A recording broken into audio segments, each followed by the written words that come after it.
Let's get back to a guy who has more experience giving you his opinion than he actually has cooking.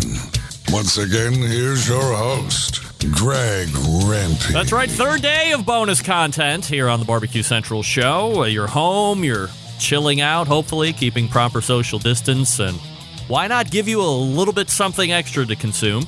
Not just on the food side, but in your ear holes, and that's why we're doing these bonus content shows. And today is very special to me because I have two guys that I have been growing this podcast movement with over the past 3 or 4 years. It is the owner of Cali Comfort Barbecue, Shawn Walchef, and my pal and Cali Comfort's marketing manager, Stover Harger. CaliBBQ.media is the website. Otherwise, just Google Cali BBQ and then figure out where the hell you want to go from there. A lot of different places to go. Now, let's get the real life stuff out of the way first, Shawn. Sam the Cooking Guy said yesterday that both of his restaurants he's associated with currently are shut down for the time being. What's the status of Cali Comfort Barbecue right now? Cali Comfort Barbecue is open for business. We are doing delivery through DoorDash. We will be adding Grubhub next week. We're in contract negotiation with Uber Eats, and we have a website which allows people to order online. We're taking phone-in orders. Our bar is closed, our restaurant is closed, and that was effective on St. Patrick's Day. From a business perspective, Shawn, I didn't think I was going to be asking you about this, but what kind of a business agreement is it for you to work with these delivery services from a profitability standpoint? Is it eating into more than you're used to, or is this just a necessary evil for you guys to maintain some type of openness and then continue to get the product out to the customer base? Yeah, I was on a restaurant industry podcast, and I was talking about basically our thesis for all businesses, not just restaurants, is that in digital hospitality, every business has to be digital. You have to have a digital footprint. You have to be an e-commerce company. You have to sell a good or product online. You also have to be in the hospitality business. So in the hospitality business, no matter what business you're in, you have to care about people. The coronavirus has directly attacked people. It has directly attacked 70% of our thesis, our business. And for us, it's been devastating, to be honest with you. I mean, it's been devastating to write a letter. I wish I could have called every employee.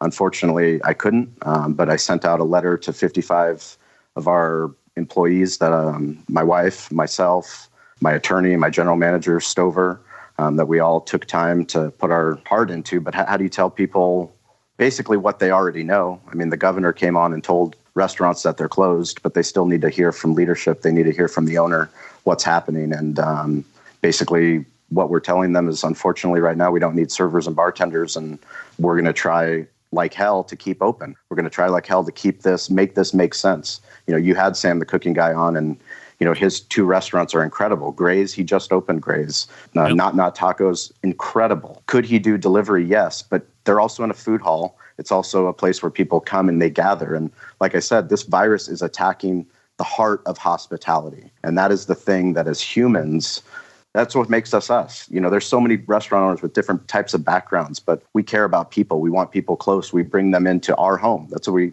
consider our restaurant. You know, our house is your house. And to be in a position where we're telling people to stay away from each other, it's been a very, very, very weird couple of weeks. Do you have employees that are checking in for some type of a lifeblood, saying, hey, are we coming back this week? Are we coming back next week? Or did you just say, hey, it's a layoff until further notice? All of our employees, they're able to file for unemployment, but we're very fortunate that we have people that get it. They buy into our mission, that even though they're a server and a bartender and they make significantly more than minimum wage, that they're willing to do whatever they can to help the cause, to help the restaurant, to help the community.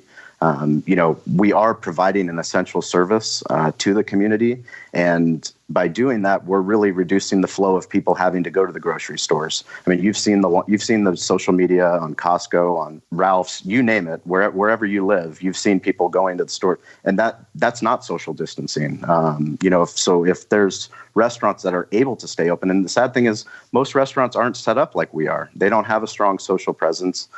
They can't do a call to action on Twitter or go on Instagram or go on Facebook or send out an email or write a blog, you know, which Stover's been instrumental in helping us do to get the word out. so that people know, hey, oh, Cali Comfort, they've done all this good stuff in the community. Let's go and support them because they sponsored our Little League team, or they came to our local church, or they even came to our radio station, or we've had Tabitha Lipkin came and she just bought food to go take to Fox 5, our local Fox affiliate. Just yesterday, Lisa Ann, who's an incredible friend, she purchased, $250 worth of gift cards, which inspired multiple other people in the Dave and Jeff Show podcast community to purchase more gift cards. Literally by her one tweet, we probably sold $1,000 in gift cards, which is huge revenue for us. But I know that we're in the minority. It's very rare that a restaurant can do what we're able to do.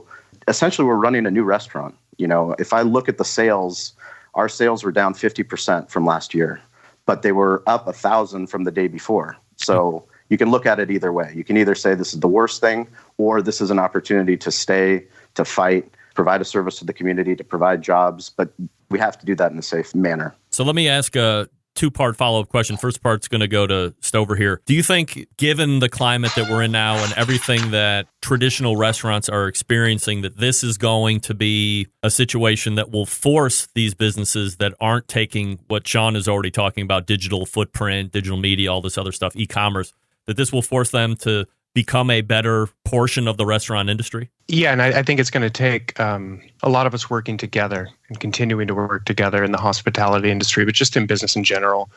We believe that a rising tide lifts all ships. We also know that right now it feels like there's a life raft, and that's digital media, digital presence, a website that people can use, takeout delivery, and we want to help people get on that life raft as best as possible, because we know if you don't take big steps in this era, then big things are going to happen, and it'll probably mean the end of your business. And I wholeheartedly believe that. If you don't take major changes when things like this happen, your business will go away. And that's a very sobering reality for a lot of people right now as they're out of work. We should all be helping each other. So if you know how to make a website, help your fellow restaurant owner make a website. If you know how to do takeout or delivery like we do, we're trying to share with as many other small restaurants as possible so we can all adapt, because it's necessary. People just don't want to leave their houses right now, and that's okay. And we want them to be fed. Not everyone knows how to make barbecue, and let's not forget that. And sometimes people want barbecue, and they should get barbecue. This is America, right? And that's why restaurants like Cali BBQ and so many others I've seen online are doing everything they can to adapt. Shawn, the business, I'm going to imagine, wasn't based on what a lot of people these days think about when it comes to barbecue. You get in a line, you walk up, they cut it, and you leave, kind of like that fast casual. You have more of a dine-in experience. You have the big bar. So is a takeout business model for businesses that aren't traditionally set up for this kind of operation, are they the ones that are most in jeopardy? Some of them right from the beginning have been kind of a walk up, walk out. So it's not that big of an adjustment for them. Maybe they're not seeing the revenue numbers that they were on a day-to-day basis for the last week and a half, but the model was already put in place. But fine dining isn't predicated upon that. A number of other restaurants in the industry aren't predicated on that or built like that. So are they the ones that are most in jeopardy? Yeah, I would say so. The amount of restaurants that are going to close and never open again, the numbers are going to be staggering. National Restaurant Association said just the economic loss is $225 billion in the next 3 months. That's a number that's even hard to quantify. I know personally, Dan Sobek, he owns Corner Draft House right in downtown San Diego, and he's right on a major thoroughfare in downtown where they have the St. Patrick's Day parade. And that day he does $30,000 in business for that parade. And he didn't know he was shutting down, so he ordered a bunch of food. He has extra booze. He ended up having to not even do takeout, so he's closed for good. I'm friends with Victor Lopez. He has Mexican restaurants, so he's actually more built. He's less like us. He's more built for the takeout side. He didn't lay off as many people as I did, and he's seen a 25% decrease in his business, which is understandable. And he's having the same concerns that we're having: is how do we continue to operate? How do we continue to provide an essential service, but do it in a way that we're not losing money and killing ourselves and putting lives at risk, honestly. From a business perspective, Shawn, as we look over the next handful of months, if you continue to be in whatever operating arena that you're in now, can you continue to weather this storm month after month after month, or does some point enough time elapse where you have to close permanently? I consider myself a very resilient person. I've got Bulgarian blood, that Mamba mentality that we like to think, and the last thing we want to do.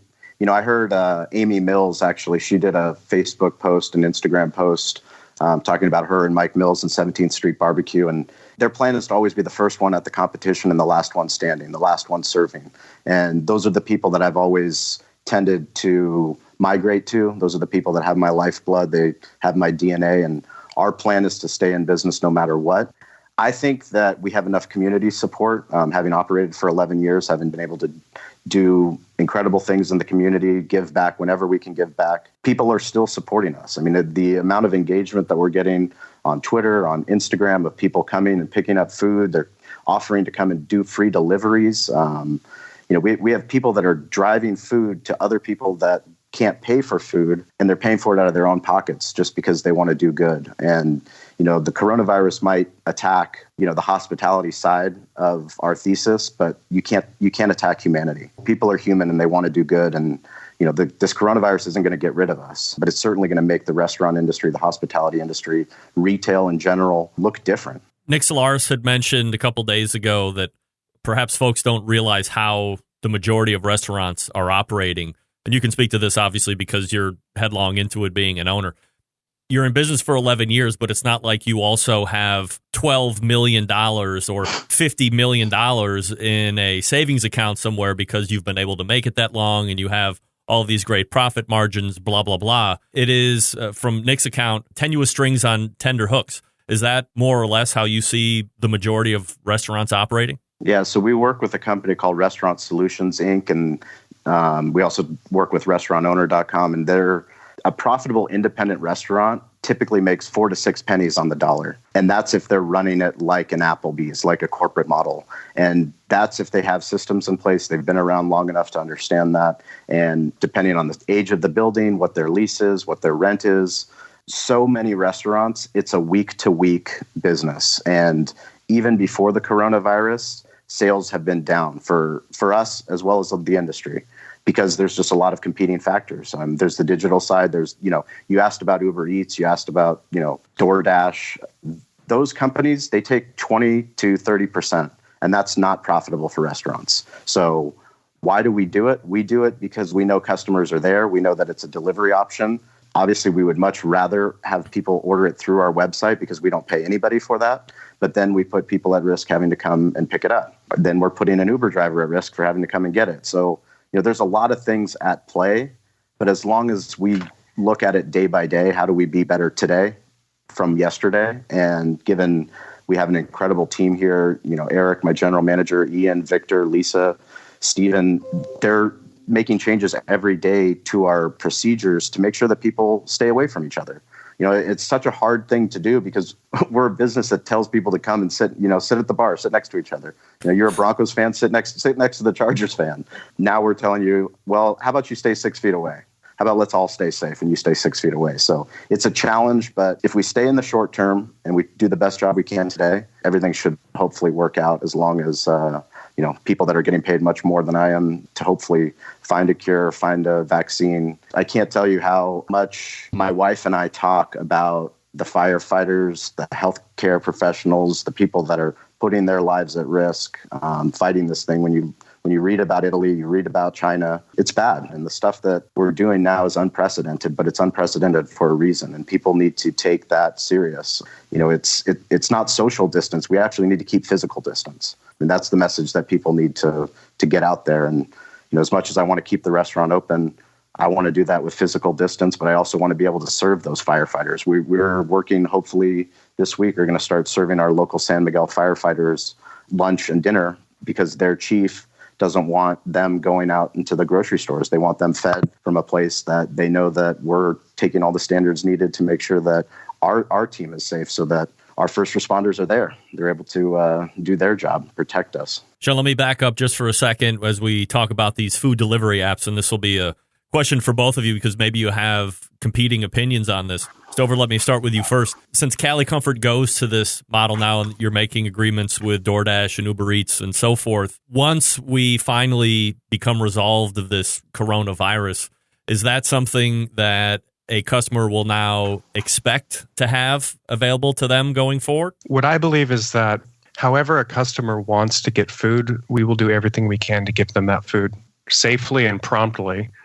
Of course, every business has to stay in business, and I believe it's always a negotiating factor for business owners who have to have these services. But the reality is, being on different platforms is one more way that a customer can discover your business. And if you're not being found online, you're probably not being found.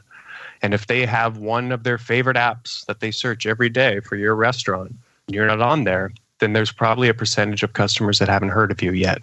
So there is potential there. I do not like 25% of anything. If you had a manager and they said, "We're taking 25%, you're like, "Are you crazy? 10%, right? 10% makes sense. What I do want to point out is these companies, all the ones you mentioned and more, just like so many around the world, are actually helping by eliminating some of these fees and doing other ways to protect their customers and streamline their operations for the time being, of course. It takes a deft hand to run a restaurant or any business these days. 2020 and beyond, it's only going to get more difficult. So again, we all need to band together. All right, Shawn, so let me ask you the follow-up question here as the guy that's running the business, and that's the owner.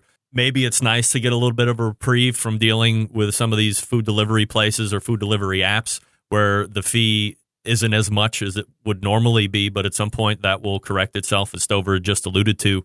25 and 30% makes no sense to me. I could probably make an argument that who gives a shit, stay off of those, and you're saving that fee. Who cares if they're finding you or not? Is there an issue with a customer getting a set expectation now in this climate versus a traditional business climate? You know, I think we're in a unique position that we've always been able to pivot. We opened a breakfast concept and added a full-service sports bar in a community that people said couldn't have dinner.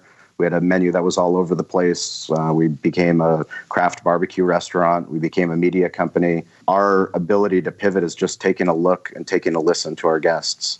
So however they're responding to us on Facebook, on Yelp, on Twitter, in person, telling us what they want and how they want it, and then making the best decision based off of the numbers. You know, we have to take a look and see, you know, how many orders are we getting from one platform? How many are we getting from another platform? What are they charging us? What are they doing? Because every partnership's different. You know, there's the agreement and then what happens beyond the agreement. And for us, any partnership that we go into, obviously we're trying to go well above and beyond the agreement so that people do what they're doing right now, which is they're coming back to support us because they know that whenever they've called on Cali Comfort in the past, we've stepped up and we've been there for them. Realistically, we won't have 3 different platforms once this thing is all said and done.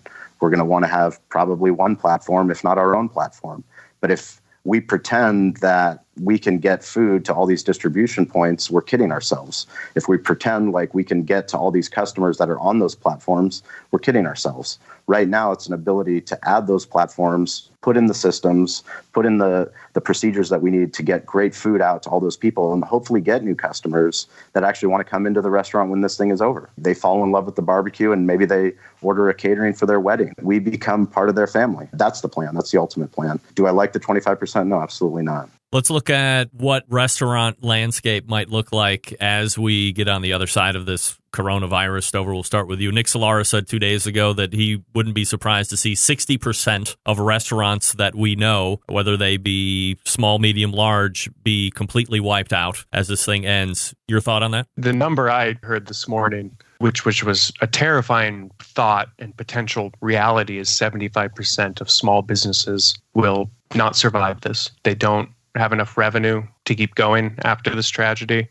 And we're talking restaurants whose names you can't remember, but you ate at when you were 12. A place that you went with your best friend one time after they broke up with their girlfriend and they told you a story over tacos. A Chinese place that you got takeout on a first date. Like, places that you take for granted are literally shuddering. I think about it every day because food's so important to me and our culture and all of us, that when you think that taste is going to disappear, it makes you sad. All I can think is I live in kind of a relatively small town, and thinking of 75% of these restaurants I pass every day going away makes me terribly sad.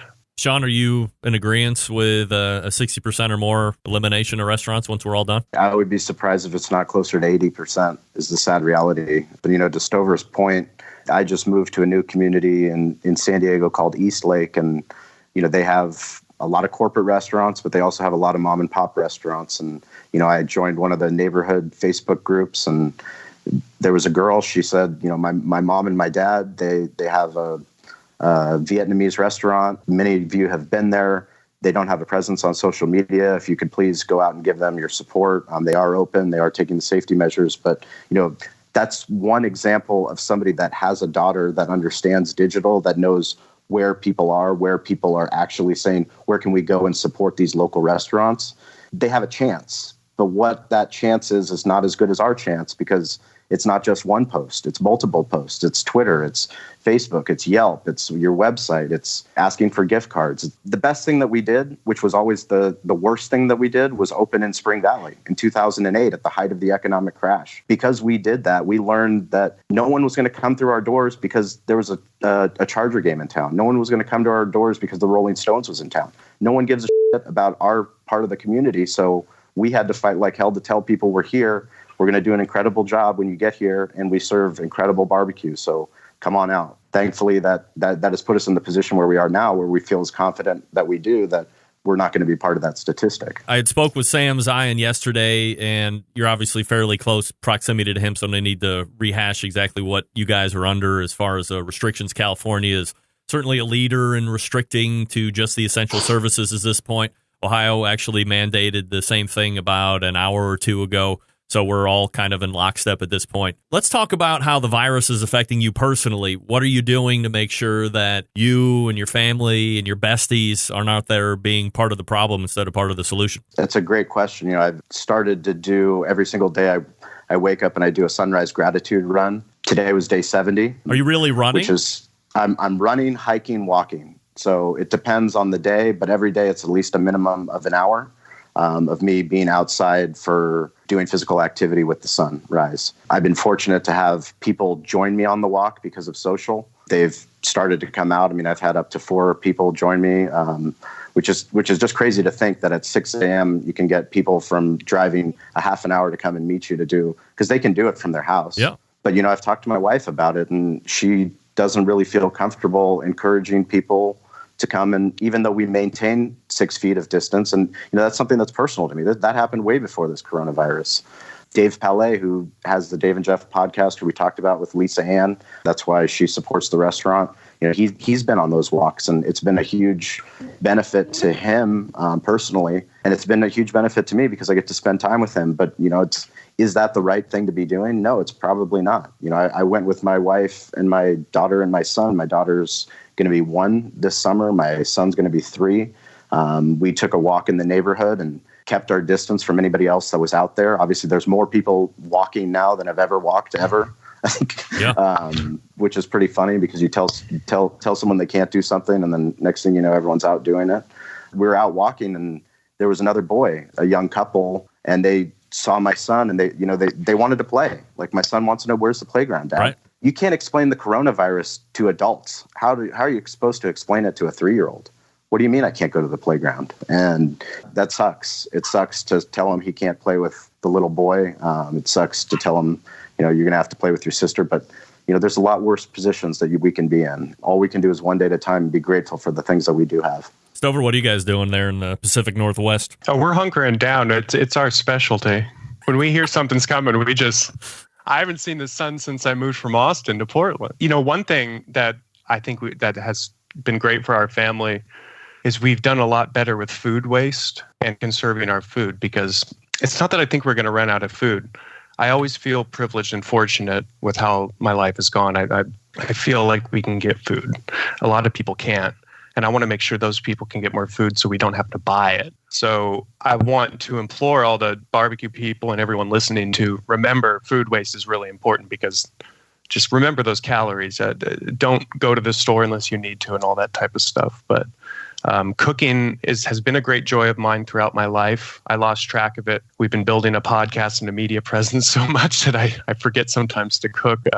And I've been doing a lot more of that for my family, and that has gotten us through it, the joy of food. And thankfully, I stockpiled tons of scallops and fine Italian meats in my fridge, ready to go. So we're eating like kings for the time being and making sure to use everything. How is this impacting you, Greg? And honestly, it hasn't been that big of a change. I mean, I never go anywhere. I get invited to go all sorts of really cool places, and I always tell people I'll go, but we all know I'm never going anywhere. So the traveling jet wouldn't even bring him. Yeah, we offered him a private jet to San Diego to come out to the Bet on Barbecue. No way. This is correct. He declined the private jet. That's right. Work-wise, during the day job, the biggest transition has been now I'm not out making any type of sales calls, but getting moved into the major accounts position, there was a lot of videoing and emailing and phone calls anyway before I could actually get a sit-down meeting. So over the last week, it has really transitioned into sending a lot of emails and communicating that way, or doing it through telephone calls, and then saying, hey, if we want to meet, or we think we're coming to a position now where we would want to have further discussions in person, let's pick some dates into the future. We'll see if those work when they start to approach, and if not, we'll push them back out. Other than that, I mean, I'm not in a danger at this point of losing a job or getting furloughed or getting laid off just because of what I do. Trucking is going to be more important than ever here over the next handful of weeks and months. So that benefits me being in the trucking industry. And then obviously from a show perspective, there's no detriment to the show because I'm not out doing a live show anywhere. It's all done through the internet. So that's a great positive. And to that point, I'm trying to provide an extra service of doing these bonus shows because people are home and people are having all this extra time. They have 8 hours a day, perhaps more, that they never had, and they're going to have weeks of it. So why not offer up some topical information and some thoughts from respected people in the industry and give people another 30 or 40 minutes of entertainment before the really big show hits on Tuesday for another 2 hours. So I'm just trying to get along. Now, from a personal side, look, I got an 18-year-old daughter in college who wants to be out. I got a 17-year-old junior in high school. She wants to be out. I got a 14-year-old eighth grader. She wants to be out. And they aren't unlike the bags in Florida who are frequenting beaches and have no regard for human life and personal safety. They want to go out. People are frequenting beaches in Oregon and California and everywhere. And it sounds fun. It's not a vacation, everyone. Please, it's a good reminder. I think where the mindset that we're continuing to try and battle with is I'm 18, I'm 17, I'm 14, I'm super healthy. One's a collegiate athlete. Even if I get it, I'm going to be able to overcome it. It's not going to be any worse than maybe a flu, and maybe not even that bad. And the thing that we have to keep going back to is we get it. We know you don't want to be home. We don't want to keep you home. This isn't enjoyable for us as parents of 3 teenagers saying, hey, you can't go anywhere. Well, can I just have so-and-so come over, one person?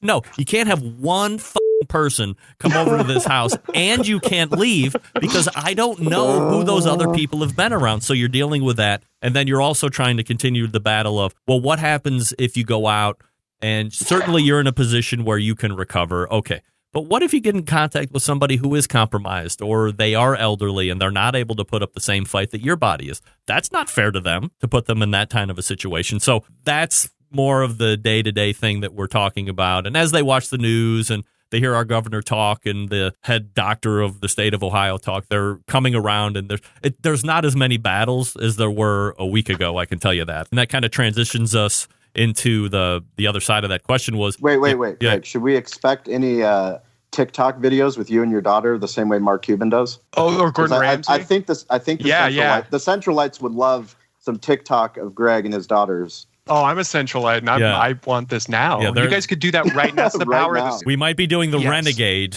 all together as a family. You might be looking for that. Coming soon on the Barbecue Central show, you're going to be able to hear Greg sing, Shawn. American Idol Barbecue Central Show edition will be taking place on Tuesday night. I'll put it on for the family dinner. We're going Barbecue Central with family dinner time now. Use plastic, no glass, because you never know what could happen depending on the notes that are hit. All right, so the other side of my question was, as we look at what you're doing to prevent, what about positives that you have found? Maybe you weren't looking for positives. For me, it is spending the time with the 3 girls that I wouldn't have had.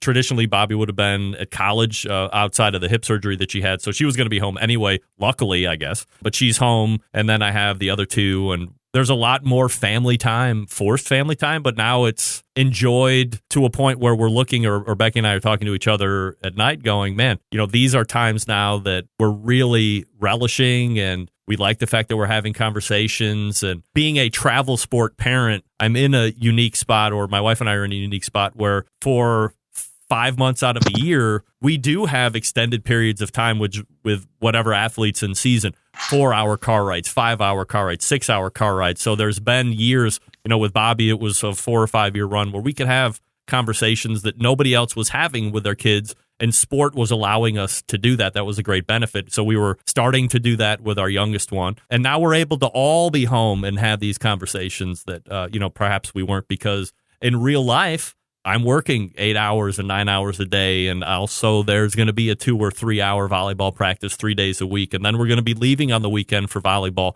All that's gone. The fact that we've been able to recapture some real quality family time has been a tremendous bonus for me, and probably the thing that I'll remember the most out of this. What about it for you, Shawn? I think that time is coming for me. The last 2 weeks have been kind of crisis management, trying to figure out what's happening to our business, what's happening to our staff. How do we just keep this thing going in a responsible manner?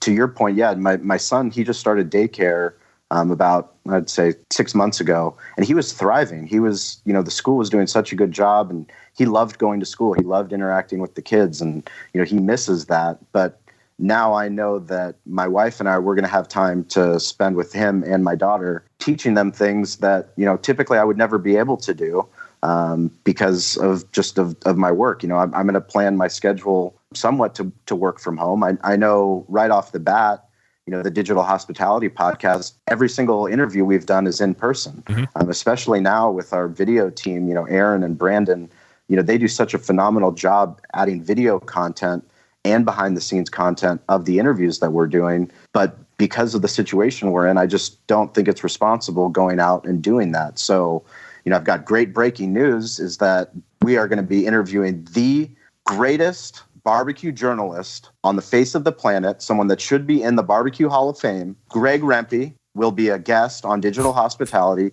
thanks to the coronavirus. So there is something positive. Silver linings, ladies and gentlemen. Yes. And we're saving you on the jet fuel, by the way. You're welcome. This is true. This is how we do agreements in digital hospitality. We do them over digital media. So will you come on the show, Greg? Yeah, absolutely. Will you tell us all the deep, dark secrets that all the Centralites want to know? Oh, yes. I've been waiting for this opportunity for years. Greg's always about everybody else. Now, we want to know about Greg. We want to know about how, because you are a pioneer in the podcast space. You've been doing digital media before it was cool. Everything that you've done, we are huge fans of your show, honored to call you a friend, and grateful for just the foundation that you laid. You've transitioned. Your show has changed. And why has it changed? How has it changed? How have you responded to adding video, bringing on sponsors? All these things are super important to the radio industry, to the newspaper industry, to the media industry, to business in general, to small business. I think it's very vital that people hear your story. Stover, silver linings for you? I echo what you guys say. I have a burgeoning family right now, and I am fortunate enough to have already been working from home. We have a West Coast domination here. I'm up in the Northwest Coast, and Shawn is in the Southwest Coast, and we're able to work remotely every day, just like we're in the same room. So we were already prepared for this in a way. So one of the biggest things that I've found is, I'm sure this is shared by everyone here, is you're starting to hear from people you haven't heard from for decades. Right. And I know it's true. And you find ways to relate. Our old conversations have been rekindled that you haven't had for 15 years. I have this silly looking headset on my head because I ordered it online. Thanks, I got it to play video games with my friend who I haven't done in 10 years, who lives in New York. We're both at home, and I started thinking, what was my life before this? Because it's now either before Corona and after Corona. And I think we're all sort of reaching back and connecting with those that we've maybe lost touch with. And I think that is a silver lining. And I think we should be doing more of that. And everyone should have a barbecue podcast. Aside from everybody having a barbecue podcast. What can Cali Digital help with if anybody's interested in trying to make that next step or make that barrier to entry, but there's some aversion or nervousness to do that? What's the best way to do it, Shawn? I mean, I think the best thing right now is to ask for help. That's one of the biggest challenges that I know people face. I know personally I faced. I started working with a business coach and my mentor, David Meltzer. He's taught me the power of asking for help and the power of receiving. And I think that's something that as men, as leaders, as restaurant owners, we'll figure the shit out ourselves. There's nothing that I can't figure out. I'll just Google it or I'll ask. You have to know what you don't know, and bringing people onto your team, bringing Stover onto my team to do the podcast, to do the journalism, to do the blogging, bringing Kyle from Mithril Media to do the mobile-first website, to enable gift card sales online, to enable our mobile-first ordering, bringing Aaron and Brandon who do the video. Those were vital steps for me to create Cali BBQ Media to offer to other businesses, and not just restaurants, but we have Josh from American Factory Wheel. He owns an aftermarket stock rim company. That's an essential service. It's an auto repair service. It's an essential service. But if you think of how many auto repair businesses there are that have zero social presence, that have zero internet presence, he's been able to tell all of his customers, all of his fans, that he is open because people need to get to the pharmacy still. They still need to get to the grocery store. Firefighters still need to get to work. And if your wheels are damaged and they need to get fixed, yes, his service is open to go get that done. But everyone that listens to your show, they all have local restaurants that they go to. You know, some of those restaurants that have decided to stay in business, that are fighting like hell, like we are, to stay in business, they need your support. Go out and support them, and they might need your help socially too. You know, share the message that take a picture of your to-go food and post it on Facebook, post it on Twitter, post it on Instagram, and tag them and let them know thank you. Post it in the food groups in your local community, because those things, don't underestimate how much that means to a business owner, and especially right now when people are at home looking for. I'll tell you what, you can buy as much food as you want from Costco. You can buy as much food as you want from the grocery store. You will not cook 3 meals a day, 7 days a week. We're Americans. We don't do that. That's just not how we're built. I put on Twitter that Sam the Cooking Guy is going to get millions of new subscribers from the coronavirus. I stay true to that. Yeah. I will be shocked if that doesn't happen quicker instead of later, because people are at home, and the content that Sam the Cooking Guy provides is the best content because people can learn how to be uncomfortable cooking. You don't have to be an expert, and that's what makes Sam the best. And I know all the Centralites are all subscribers to Sam already, but go out and support your local restaurant. And if you don't want to go out, order through DoorDash, order for delivery, or just reach out to them and tell them to contact us if they need help. Stover, your thoughts on that?